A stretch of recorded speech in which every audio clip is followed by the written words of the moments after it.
Hello dear students, hope you all are doing well. In my today's lesson, I'm going to discuss the topic email etiquette. So in this lesson, I will be discussing some of the important points that are essential for writing an email. So to begin with, the very first point that I would like to discuss is that the email that you write should have a subject line which is clear and direct. Professionals send and receive several emails on a single day. Whether we want to open an email is very much based on the subject line of the email. We should always try to choose a subject line that addresses the concerns of the readers or directly some relevant business issues. Hence, do keep in mind that the subject line should be clear, it should be catchy and very direct. For example, meeting venue changed. So here you see that the subject line is very crisp, it's very direct. Alright, so keep in mind that whenever you write an email, the subject line should be clear and direct. The next important point is avoid colloquial expressions in salutation. Crafting a professional email enables one to communicate effectively with one's colleagues and clients. In professional emails, one should be particular about one's salutation. We should avoid an informal or colloquial kind of salutation like "Hey folks" or "Hi guys." Alright, so these kinds of salutation should be avoided.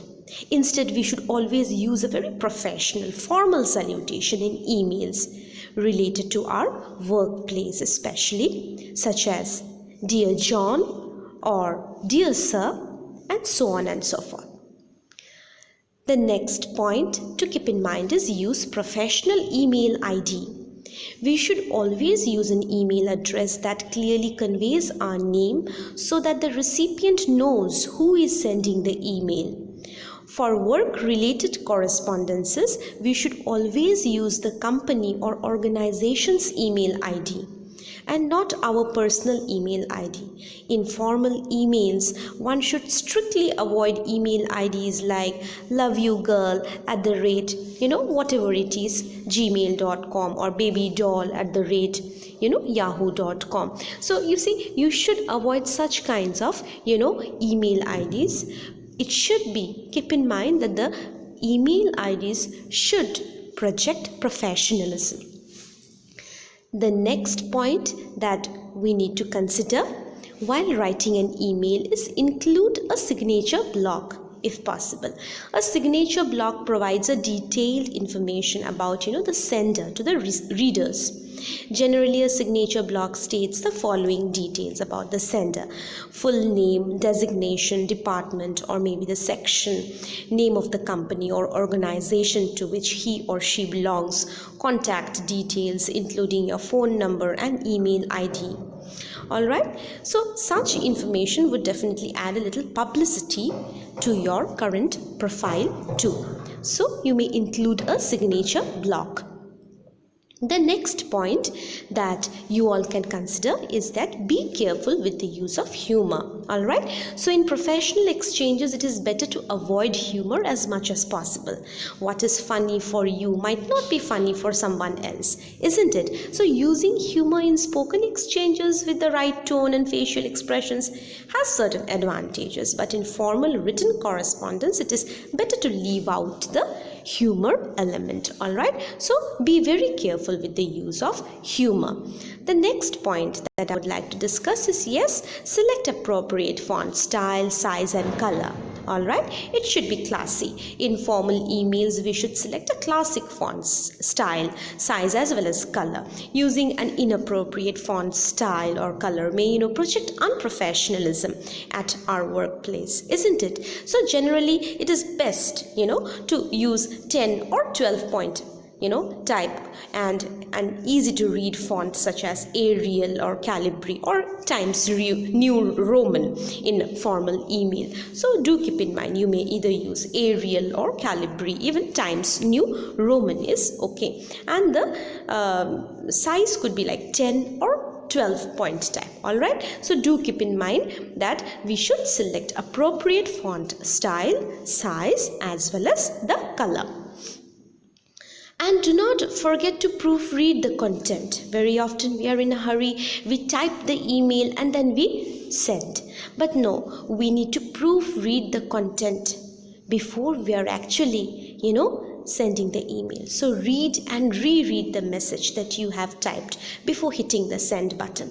Check the content properly in order to avoid typographical errors, spelling errors, etc.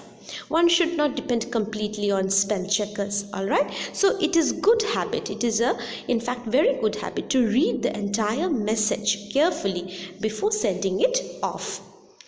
And another important point that you need to keep in mind is double check the names that are selected. Very important. All right, you must check whether you are sending the email to the correct person or not. It is really embarrassing if we send a message to a wrong recipient by mistake. So we should double check whether we have selected the right recipients or not before sending an email. One should also refrain from hitting reply all unless one really thinks that everyone on the list needs to receive the particular email or not. So please think twice. All right, and towards the end, I would like to mention one point which is also very important, that sometimes we do not reply to emails. All right, so but it is very essential that we need to send an acknowledgement note. All right, not replying to an email is considered to be very unprofessional, especially in a formal workplace setting. Hence, one should remember that replying to an email is a good email as well as professional etiquette. So my dear students, do keep in mind all the points, all right, that I have discussed in this video lesson as far as email etiquettes are concerned. If you all have liked the video, then do share to this educational channel. All right, that will keep motivating us. Thanks for listening. Take care.